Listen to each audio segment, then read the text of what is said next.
بسم اللہ الرحمن الرحیم۔ السلام علیکم ورحمۃ اللہ وبرکاتہ۔ امید ہے تمام سامعین ناظرین بخیر و عافیت ہوں گے۔ آج ہم کتاب شرح عقائد کے سبق نمبر 7 کو پڑھیں گے اور ہمارے سبق کی ابتدا وقد کانت الاوائل کی عبارت سے ہوگی اور ہمارا سبق والرجوع الی العلماء فی المہمات پہ انشاءاللہ مکمل ہوگا۔ آئیے سب سے پہلے اپنے آج کے سبق کی عبارت کو دیکھتے ہیں۔ بسم اللہ الرحمن الرحیم۔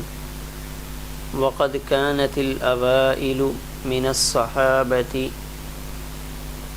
والتابعين رضوان الله عليهم أجمعين لصفاء عقائدهم ببركة صحبة النبي صلى الله عليه وآله وسلم وقرب العهد بزمانه ولقلة الوقائع والاختلافات وتمكنهم من المراجعة إلى الثقات مستغنين عن تدوين العلمين وترتيبهما أبوابا وفصولا وتقرير مقاصدهما فروعا وأصولا إلى أن حدثت الفتن بين المسلمين والبغي على أئمة الدين وظهر اختلاف الآراء والميل إلى البدع والأهواء وكثرت الفتاوى والواقعات والرجوع إلى العلماء فی المہمات۔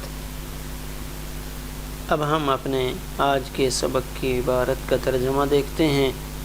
وقد كانت الاوائل، اور تھے پہلے حضرات یعنی صحابہ کرام اور تابعین رضوان اللہ علیہم اجمعین، ان کے عقائد کے صاف ہونے کی وجہ سے ببرکت صحبت النبی، نبی علیہ السلام کی صحبت کی برکت سے، وقرب العہد بزمانہ، اور نبی کریم صلی اللہ علیہ وسلم کے زمانہ سے قریب ہونے کی وجہ سے، ولقلۃ الوقائع والاختلافات، واقعات اور اختلافات کے کم ہونے کی وجہ سے، وتمکنہم، اور قابل اعتماد حضرات کی طرف رجوع کرنے پر قادر ہونے کی وجہ سے، مستغنین عن تدوین العلمین، یہ حضرات یعنی صحابہ کرام اور تابعین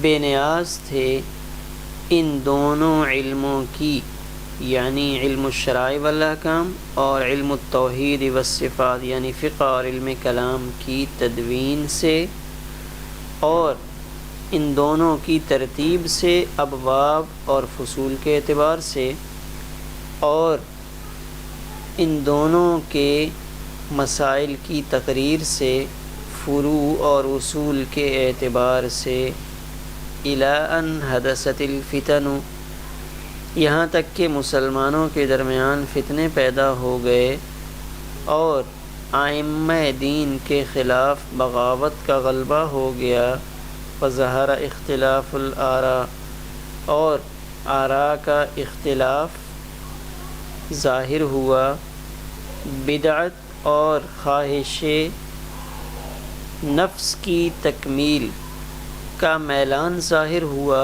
اور فتاوی یعنی نئے نئے مسائل اور واقعات کی کثرت ہو گئی، اور والرجوع الی العلماء فی المہمات، اور اہم مسائل میں علماء کی طرف لوگوں کا رجوع بکثرت ہوا۔ وقد كانت الاوائل من الصحابة، ہمارا آج کا سبق وقد كانت الاوائل من الصحابة سے شروع ہو رہا ہے۔ یہاں سے ایک سوال کا جواب دیا جا رہا ہے، ایک اعتراض کہ حدیث پاک میں آیا ہے کل بدعۃ ضلالہ اور شر الامور محدثاتها۔ اب یہ ہمیں بات معلوم ہے کہ صحابہ اکرام رضوان اللہ علیہم مجمعین اور تابعین رحمہ اللہ کے دور میں علم کلام کا وجود نہیں تھا اور نہ ہی علم فقہ فن کی حیثیت رکھتا تھا، لہٰذا بعد والوں کا ان دونوں کو اختیار کرنا اور فن کی صورت دینا گویا کہ بدعت ہوئی، اور بدعت کا گمراہی ہونا تو ایک مسلمہ امر ہے۔ پھر ان دونوں علوم میں خصوصاً علم کلام میں مشغول ہونا کیسے درست ہے؟ ایک سوال ہے۔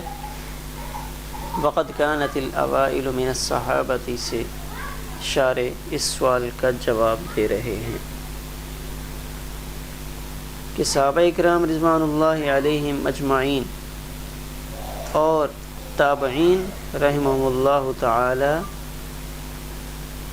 اس کے محتاج نہیں تھے۔ کیوں محتاج نہیں تھے؟ ان کو اس کی ضرورت کیوں نہیں تھی؟ اس کی 4 وجوہات شارح نے یہاں پہ ذکر کی ہیں کہ ان حضرات کو کیوں ان علوم کی تدوین کی ضرورت پیش نہیں آئی۔ پہلی وجہ صفاء عقائد، کہ صحابہ اکرام رضوان اللہ علیہم مجمعین کے عقائد نبی کریم صلی اللہ علیہ وسلم کی صحبت کی برکت سے صاف ستھرے تھے، اور تابعین کے عقائد نبی کریم صلی اللہ علیہ وسلم کے زمانے سے قریب ہونے کی وجہ سے ہر قسم کے شکوک و شبہات سے پاک تھے۔ دوسری وجہ وقرب العہد بزمانہ، نبی کریم صلی اللہ علیہ وسلم کا مبارک دور چونکہ قریب تھا، تو اس مبارک دور میں کوئی ایسی چیز جس کی وجہ سے ان کے اندر شبہات پیدا ہوتے، اس کا وجود ناممکن تھا۔ اس وجہ سے بھی ان کو ان دونوں علوم کی تدوین کی ضرورت پیش نہیں آئی۔ تیسری وجہ قلت وقائع۔ وقائع کسے کہتے ہیں؟ وہ امور جو آدمی کو علماء سے سوال پر مجبور کریں، تو ان کے دور میں واقعات کی قلت تھی۔ وجہ اس کی یہ تھی کہ وہ قلیل دنیا پر اکتفا کرتے تھے، جس کی وجہ سے وہ معاملات کثیرہ میں مشغول ہی نہیں ہوتے تھے، یعنی دنیاوی معاملات میں ان کا اتنا اشتغال نہیں ہوتا تھا کہ نئے نئے مسائل پیدا ہوں اور ان کو اس کی ضرورت پیش آئے۔ چونکہ وہ حق کو بھی جانتے تھے، اس لیے وہاں اختلافات کی بھرمار بھی نہیں تھی۔ تو قلت وقائع یہ تیسری وجہ تھی جس وجہ سے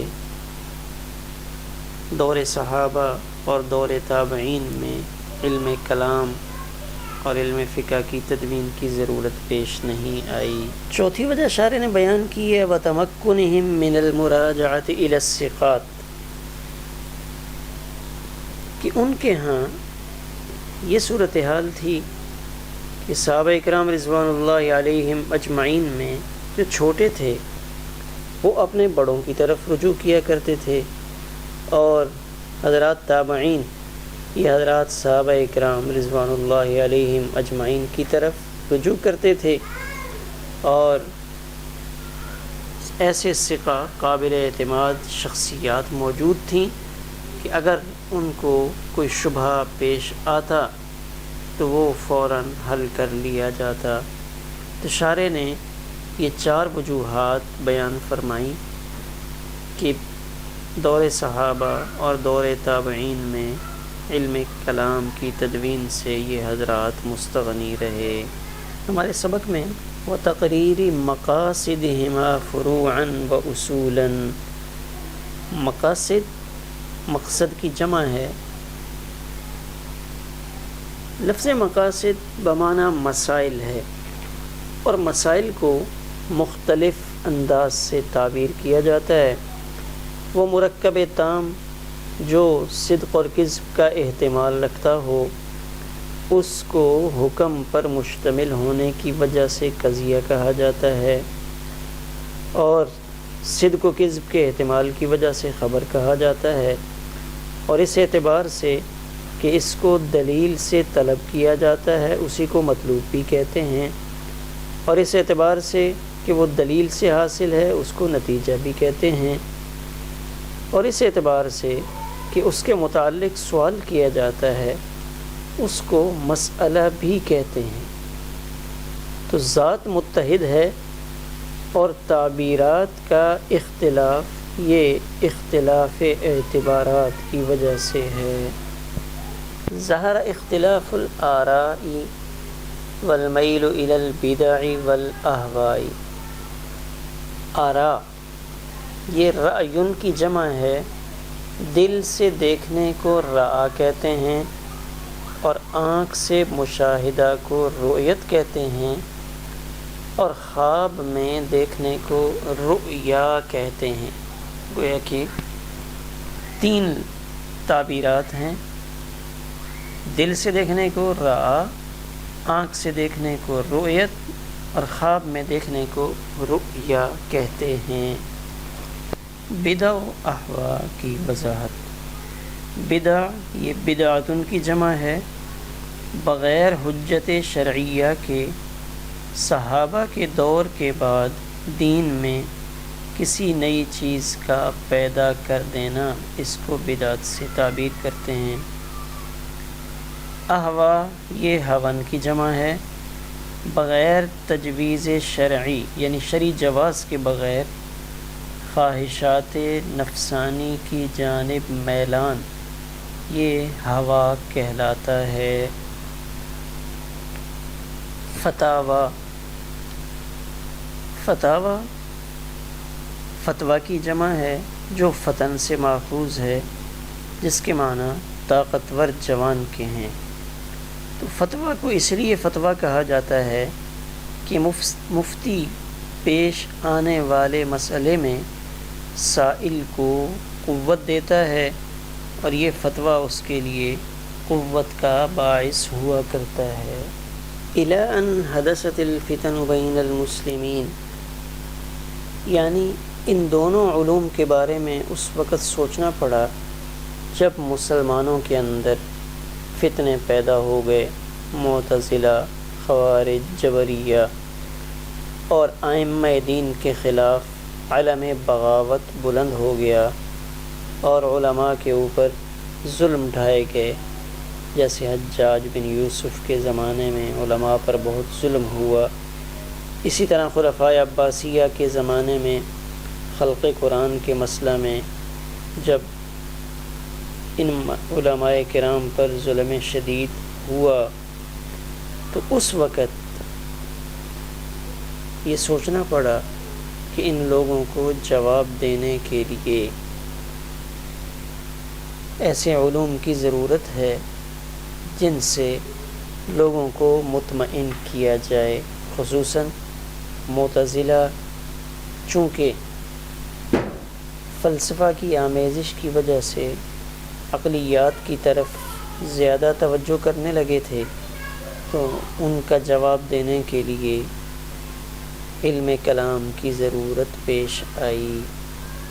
والمیل الی البدع والاہواء، اس عبارت سے اشارہ کیا ہے شارح نے اس طرف کہ جب خواہشات نفسانی کی طرف میلان ہوا تو پھر امت کے اندر فرقے بڑھنے لگے اور بہت سارے فرقے پیدا ہو گئے جن کی تعداد بہت زیادہ بیان کی جاتی ہے۔